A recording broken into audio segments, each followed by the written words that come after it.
Halo, selamat datang di Isi Hati dari studio kampus UT Pokjar Hong Kong bersama saya, Natma Emiloga.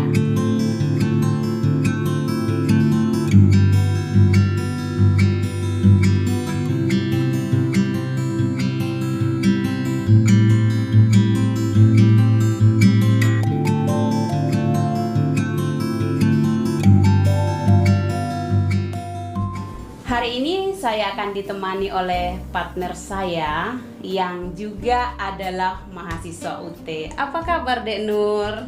Selamat sore KM, kabar baik, Alhamdulillah. Alhamdulillah. Nur, mahasiswa UT ya?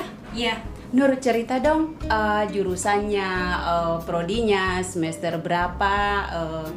Di semester ini masuk semester 6 kalau nggak salah ya? iya, masuk Udah, semester 6. coba deh diceritakan apa sih ini pengalamannya dulu deh jadi mahasiswa UT. Oh, pengalaman ya. Pengalaman nggak apa-apa. Pengalaman sama masuk UT, saya masih ingat waktu itu daftar pertama kali 26 Desember 2018. Wow. 2 tahun setengah itu. Sekarang semester berapa? 5 masuk 6. Oh ya betul, berarti Iya. berarti ingatan saya masih kuat kalau begitu. Itu saya excited banget, udah semangat banget, udah senang sekali, seperti mimpi-mimpi saya yang pernah hilang itu seperti kembali, ini ada kesempatan gitu. Emang dulu di Indonesia pengen kuliah gitu? Iya, Oh. pengen kuliah, tapi Kamu asalnya dari mana sih? saya dari Jawa Timur, dari Blitar. Nur, seperti yang saya ketahui, mohon dikoreksi kalau salah ya. Kamu kan di sini bekerja sambil kuliah. Iya. Selain itu ada nggak sih aktivitas lain begitu? Aktivitas lain, iya banyak. Saya bekerja dari Senin sampai Sabtu, pagi sampai malam, sekitar pukul 10 malam baru kelar kerja. Habis itu belajar dan menulis. Saya usahakan setiap hari itu saya menulis materi apa saja saya tulis, karena kalau udah menulis saya sudah merasa seperti ada jimat gitu. Oh gitu. Iya. Tapi Terus selain itu ada nggak sih aktivitas lain? ada. Apa tuh? Ini mulai minggu depan saya ada kursus bahasa Inggris jam 11 malam sampai 12 pagi. Hah? Iya. Kursus bahasa Inggris? Iya, online. Kamu kan jurusan hukum, ngapain gitu? Ya, untuk bekal. Oh begitu. Iya. Terus apalagi di komunitas. Di komunitas kebetulan saya foundernya di komunitas masyarakat tanggap hukum bersama rekan saya Mbak Yanti dan juga Mas Asep. Oh, KMTH? Iya. I see, oke. Terus juga magang di AAFI di kantor hukum Semarang. Alhamdulillah bisa belajar sambil cari pengalaman. Tapi itu semua dilakukan secara online? Iya, online. Kalau yang di AAFI bisa jumpa kliennya di sini, saya bisa membantu misalnya untuk mengarahkan, terus prosedurnya apa saja, saya bisa membantu menjelaskan, juga membantu drafting, juga membantu klien untuk legalisir di KJRI seperti itu. Oh begitu. Iya. Kalau kegiatannya di KMTH itu fokusnya kayak apa sih, Nur? Edukasi, di edukasi terutama hukum, ada juga kewirausahaan dan juga kelas bahasa Inggris gratis untuk teman-teman adik-adik di Indonesia. Berarti sebenarnya kegiatan kamu tuh jadi bukan hanya bekerja, bukan hanya kuliah gitu Iya, ya, iya. tapi ada organisasi lain yang Iya. intinya membantu masyarakat pada umumnya begitu. Iya, sambil belajar karena saya sendiri juga masih pelajar dan proses belajar begitu kan. Oh, tapi untuk membagi waktu nih Nur, kan otomatis kalau seperti ini kan membagi waktu antara bekerja, terus kemudian untuk intinya membagi waktu itu bagaimana membagi waktunya. Terus kalau malam biasanya tidur jam berapa kalau seperti itu tuh? Hampir pagi. Biasanya normalnya tidur jam berapa Nur? Harusnya jam 10 malam itu udah selesai kerja, tapi saya lanjutkan aktivitas saya sendiri sampai pukul 12 pagi, jam 1 pagi, tadi malam jam 2 pagi. Iya. Wow. Kalau untuk membagi waktunya siang seperti itu sambil kerja, saya usahakan, kan saya ada 2 HP, jadi saya kalau ada ide apa nanti atau ide untuk komunitas saya, ada program ini, saya catat dulu di WhatsApp, saya kirim ke HP satunya, nanti malam baru dipindah gitu di laptop, terus dikomunikasikan dengan teman-teman tim atau berusaha pegang catat apa pulpen sama Pulpen ya, itu kan sudah menjadi modal utama ya. Iya, kalau jadi iya. mahasiswa itu Iya. pen dan kertas. Iya, iya. Iya kan? Terus ada nggak sih perasaan-perasaan yang sedih begitu ya di saat terjun ke masyarakat secara langsung begitu ya? Kan kamu kalau mahasiswa kan taunya belajar, iya kan, belajar. Tetapi kan langsung dipraktekkan ke masyarakat dengan cara di KMTH tadi ya, komunitas tangkap hukum. Tanggap hukum. Oh ya, nah ini kan berarti kamu secara tidak langsung karena kamu juga jurusan hukum kan berarti kan langsung praktek begitu ya? Iya. Ada nggak sih kesulitan-kesulitan untuk kan kalau biasanya kalau teori ini kan gampang banget ya, teori apa yang dimaksud mungkin dengan hukum bla bla bla ya. Akan tetapi ketika kita terjun ke masyarakat itu kan berbeda lagi karena kita langsung praktek gitu. Iya. Ada nggak sih bisa nggak sih dicerita kesulitan-kesulitan apa yang terjadi apalagi di online seperti ini? Ada nggak sih kesulitan-kesulitan khusus yang memang butuh penanganan khusus gitu, atau mungkin pernah di belakang layar sampai nangis atau marah-marah dan lain-lain? Mungkin boleh diceritakan di isi hati, kan kita di sini ada di isi hati begitu. Dengan senang hati. Kalau masalah internal tentu saja ada, dalam komunitas memang memiliki visi misi yang sama, tapi kalau benturan masalah beda pendapat itu, tapi itu bukan masalah besar, kita bisa menyelesaikan dalam musyawarah begitu untuk mengambil keputusan. Nah, untuk yang dari eksternal itu biasanya kalau Webnas kita kan setiap 1 bulan sekali ada Webnas. Itu mungkin dari partisipan itu ada yang troublemaker seperti itu. Mungkin waktu sesi tanya jawab malah ngomong ngalor ngidul seperti itu. Jadi kita harus pandai-pandai ya biar nggak menyinggung narasumber dan juga partisipan dan juga mengganggu jalannya acara. Pernah satu kali kapasitas Zoom kita over, kita di demo sama partisipan yang nggak bisa masuk, itu pernah dikomplain. Tapi itu menjadi pembelajaran, pengalaman bagi kita untuk evaluasi ke depannya bagaimana seperti itu. Semua pasti ada hikmahnya. Paham. Tapi ada nggak sih beban moral di balik itu semua? Ada. Boleh diceritakan gitu? Kalau beban moral tentu saja, karena kan statusnya juga masih pelajar. Orang dari luar masih, wah ini sok-sokan banget, seperti itulah, ilmunya juga belum seberapa begitu ya. Itu ya, biasa ya. Iya, kan sekarang saya tahu Nur lagi mahasiswa. Juga kan ada 2 status nih di sini. Mohon maaf ya, status pekerja atau asisten rumah tangga, kemudian di sisi lain status mahasiswa. Nah, kita bisa melihat dari respon negatif, positif dari masyarakat sesama kita di Hong Kong ini. Bagaimana sih kamu menanggapi atau bagaimana sih perasaanmu melihat teman-teman yang responnya maaf kata negatif terhadap status kita sebagai mahasiswa? Menurut kamu itu bagaimana? Itu hal wajar sih. Jadi kita harus kontrol jangan sampai terbawa emosi. Kita pelan-pelan menjelaskan. Kalau bisa kita ajak, kita jelaskan. Oh, di UT ini kita belajar, kita juga bermanfaat di masyarakat seperti itu. Tapi itu tergantung mereka. Karena untuk masuk ke universitas itu sambil bekerja kan itu atas kemauan sendiri. Kalau sudah ada kemauan pasti di situ mereka ada usaha, jadi tidak nyinyir lagi seperti itu.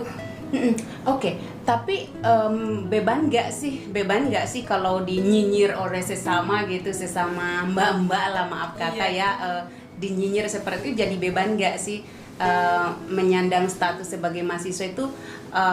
Kan kadang-kadang ngapain sih kuliah gitu, orang pulang di Indonesia ijazahnya nggak berlaku dan lain sebagainya, di luar dari UT itu negeri, di luar dari kamu tahu bahwa UT itu best. Tapi menurut kamu pribadi bagaimana sih, apa sih yang kamu rasakan di balik ucapan-ucapan itu? Bagaimana sih isi hati kamu di balik ucapan itu? Kan kita ada di isi hati, jadi bagaimana sih isi hati kamu begitu? Saya sih santai aja, nggak terbawa emosi, udah maklum lah seperti itu. Jadi begitu. Kembali seperti tadi, jelaskan pelan-pelan seperti itu. Diperkenalkan, ini kesempatan kita mengenalkan UT kepada mereka. Oke, paham. Manfaatnya kamu kuliah itu apa sih, Nur? Manfaat kuliah? sambil mungkin manfaat kuliah, kemudian manfaatnya untuk kamu merasa nggak sih bermanfaat kepada orang lain saat ini? Kamu merasa nggak sih bermanfaat kepada orang lain? Ya, alhamdulillah sudah merasakan. Oh begitu? Iya. Seperti apa sih? Tadi manfaatnya ya, manfaatnya kuliah di UT itu. Nah, ini juga kenapa saya memilih prodi hukum itu. Karena di situ jangkauannya sangat luas, juga berbagai aspek kehidupan kan, juga bermanfaat bagi diri kita sendiri, bagi masyarakat, untuk bisnis sampai ke internasional itu. Jadi mungkin itu juga salah satu membuat kamu bermanfaat kali ya? Untuk diri sendiri secara sederhana. Misalnya setiap hari kita kan transaksi jual beli seperti itu, kita jadi tahu bagaimana sih perjanjian jual beli, syarat sahnya perjanjian apa sih, terus apa saja hal-hal yang perlu dihindari dalam transaksi, misalnya beli properti gitu atau beli sebidang tanah, kita jadi tahu prosedurnya bagaimana. Jadi di situ kita bisa meminimalisir kerugian yang mungkin ada. Tapi kamu kan jurusan hukum, emang ada materi seperti itu? Oh ada, makanya itu sama hukum, karena sangat kompleks dan luas sekali jangkauannya. Jangan-jangan ada materi hitung-hitungan juga? Wah itu, pajak. Oh? Beneran? Ada pajak di semester keempat untuk SIPAS. Oh gitu ya? Lingkungan juga ada, semuanya masuk. Saya tadi dengar kamu katanya ada puisi. Puisinya apa sih? Oh puisi, saya harus baca ya? Enggak juga sih, lebih baik dikeluarkan melalui isi hati aja sih. Karena ya dari tadi saya bilang kita ada di isi hati, jadi mungkin bisa disampaikan. Kamu kan udah jadi berstatus mahasiswa, udah berstatus pekerja. Di balik itu semua pasti ada hal-hal yang tidak menyenangkan, ada hal-hal yang membuat kamu sedih. Apa sih hal-hal yang membuat kamu sedih? Kuliah sambil kerja itu sangat normal. Apa sih yang membuat kamu sedih? Pasti ada yang membuat sedih. Itu apa sih kira-kira? Sedihnya karena kadang kurang waktu, karena saya pinginnya belajar nggak mau kerja. Oh gitu. Iya, kadang kurang waktu. Jadi harus pintar-pintar memanajemen waktu. Saya yakin kok mahasiswa UT semuanya, terutama PMI di Hong Kong itu mereka hebat, karena mereka pertama paling tidak udah ada kemauan ke situ untuk kuliah lagi. Nah, bila ada yang masih nilainya kurang atau ujiannya masih menyusul mengulang, itu saya pasti itu bukan karena mereka malas atau bodoh. Saya yakin karena waktu. Jadi harus pintar-pintar manajemen waktu. Jadi yang membuat sedih itu hanya karena kurang waktu. Iya. Jadi tidak ada ini kan ikut stay out apa stay in ya? Stay in ya. Iya. Bagaimana sih majikan memandang kamu kuliah sambil kerja? Bagaimana sih mereka melihat, support atau bagaimana sih mereka? Alhamdulillah mereka support, karena saya dari awal sudah jujur saya ingin melanjutkan studi saya. Mereka support, mereka juga memberikan waktu, jasa ujian, memberikan waktu lebih, dan juga di kamar dikasih lampu tambahan biar kalau malam belajar gitu. Beruntung sekali. Beri kacamata, soalnya sama kebanyakan baca buku sekarang matanya.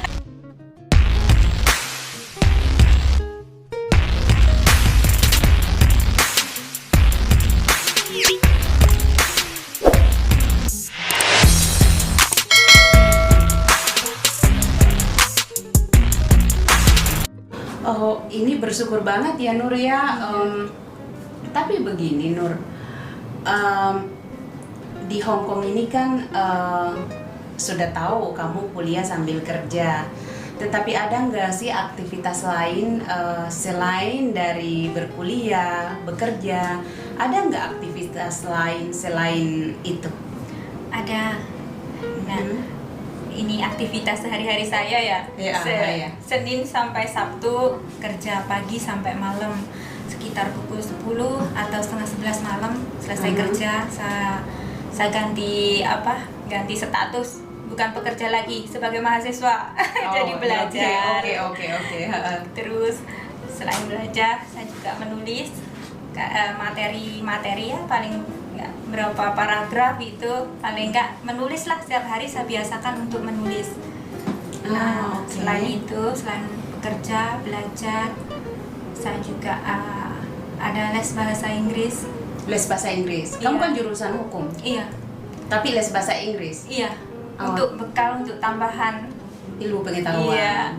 Tapi setahu saya kamu Inggrisnya good banget, bahkan kalau menyentil sedikit ya, bahkan saya tahu juga bahwa kamu salah satu mahasiswa ilmu hukum yang mungkin masuk ke dalam IPK The Best, dan karena kamu juga bisa berbahasa Inggris ya. Terus kenapa mesti kuliah lagi? Kan kamu udah pinter. Kenapa mesti belajar bahasa Inggris maksudnya?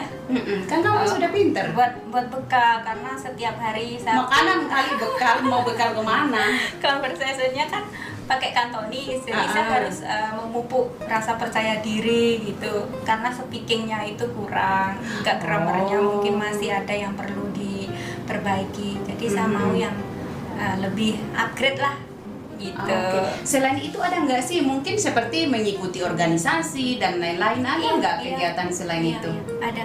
Jadi selain bekerja, belajar, saya juga les itu bahasa Inggris, kemudian saya magang di law office di Semarang, AAPI itu. Online?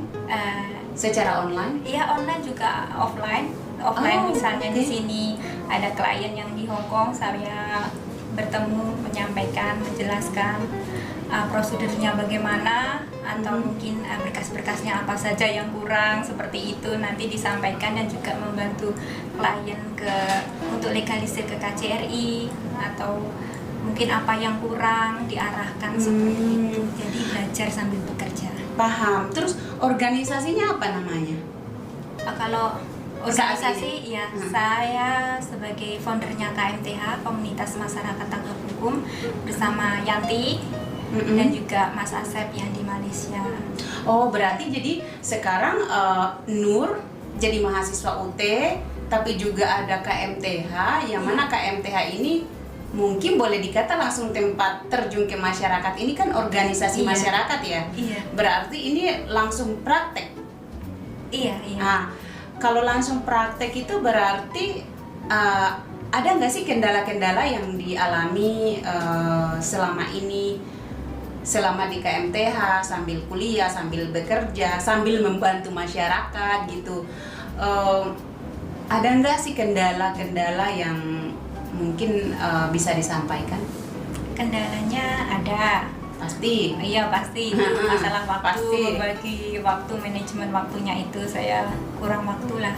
Terus yang di komunitas itu, kalau masalah internal itu sudah biasa. Meskipun kita memiliki visi dan misi yang sama, kemudian membentuk komunitas, tapi tetap saja kalau benturan pendapat itu ada. Tapi alhamdulillah bisa kita selesaikan. Itu yang dari internalnya. Eksternalnya biasalah, kita setiap 1 bulan sekali ada webnas kan, webinar nasional. Mungkin dari partisipan itu ada yang usil, ada yang itu pasti ada. 1, 2 itu. Ada nggak sih perasaan sedih di balik bekerja, terus kemudian membagi-bagi waktu ini, yang mungkin kesulitan dalam membagi waktu, sih akan-akan pasti di sini sih akan-akan waktunya sulit sekali ya, karena kan membagi waktu antara bekerja, kuliah, artinya kuliah kan belajar ya. Iya. Ini berarti kan apalagi kita bekerja di sektor rumah tangga ini kan hampir full day. Iya. Nah, memang tidak bisa dipungkiri kalau waktunya ini kurang sekali. Tapi bagaimana mengatasi, selain mengatur waktu, bagaimana sih cara mengaturnya yang lebih betul-betul bisa mencakup semuanya dalam 1 hari. Misalnya hari Minggu ini ada kuliah, anggaplah ada tutorial online, terus kemudian ada webinar lagi untuk organisasi gitu ya. Tapi juga mungkin pagi atau nanti malam harus kerja, itu bagaimana mensiasatinya sehingga semuanya bisa tercover, bisa kelihatan tampil cantik, gimana tuh? Itu kalau siang kita pasti adalah curi-curi waktu di sela-sela kerja, itu pasti ada. Jadi Dikerja di saku itu tiap hari ada kertas sama pulpen atau HP. Jadi kalau ada ide misalnya nanti program kedepannya untuk komunitas saya apa ya, atau mungkin tiba-tiba muncul ini artinya apa ya untuk belajar itu.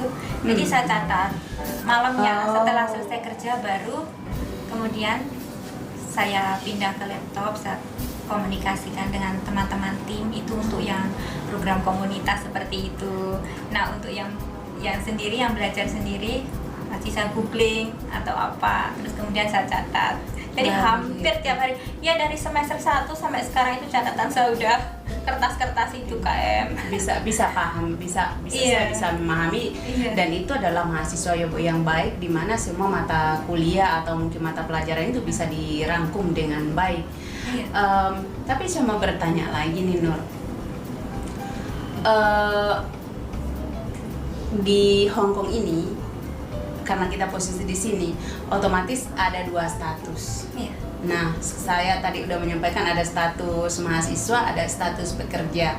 Nah, kemudian seperti yang kita tahu bahwa kadang-kadang karena kita di Hong Kong juga mungkin kurangnya informasi tentang universitas, kadang-kadang kalau yang berkuliah itu justru dibully habis-habisan gitu. Justru padahal kita juga tahu mereka kuliah dengan biaya sendiri, mereka juga kuliah dengan pemikiran dan tenaga yang maksimal begitu ya. Tetapi ini kan kita tidak bisa menghentikan pendapat masyarakat pada umumnya. Nah, Nur, bagaimana sih isi hatimu melihat teman-teman yang memiliki pandangan miris tentang pendidikan? Yang ini khusus Hong Kong ya, ini kita khusus yang kita di Hong Kong. Bagaimana pandangan kamu tentang pendapat mereka yang benar-benar miring dan miris terhadap pendidikan?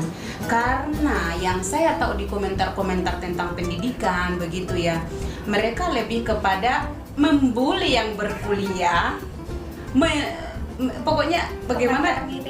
Iya, tanggapan miring itu luar biasa. Itu jauh lebih banyak daripada yang mensupport. Nah, menurut kamu sebagai mahasiswa, ini bagaimana pandangan hatimu mengenai hal ini? Jadi lebih ke hati aja sih, bukan pendapat orang lain, atau lebih ke hati aja, itu bagaimana sih? Memang miris juga sih, tapi saya juga maklum. Nah, ini kesempatan kita untuk memperkenalkan UT. Jadi, tapi kan udah terkenal. Iya, kan mereka tidak tahu. Mereka taunya laku nggak ijazahnya buat kerja, kan seperti itu. Terus bagaimana kerja apa cuma mengejar gelar seperti itu. Oh begitu. Iya, jadi lakukan pendekatan dengan soft. Tapi kalau untuk di sosial media, kalau yang kita tanggapi itu kan kita mau bagaimana melakukannya. Kalau sendirinya sebenarnya kan mereka tahu, tapi hanya pandangannya yang miris ini, menurutmu, menurut hatimu itu gimana sih? Didiamkan saja atau biarin aja atau bagaimana? Bukan seperti yang tadi, didekati, kita berikan pengertian seperti itu. Memang kalau emosi ya iya sih, tapi kita maklum saja karena nggak semua orang kan juga paham, apalagi yang udah memiliki anak, ngapain kuliah, udah mikir kerja, mikir anak, mikir keluarga di rumah, udah pusing seperti itu. Oke. Nur, kita ini kan tampil di Isi Hati, ya. Kita sih sebenarnya hari ini tuh ngobrol santai.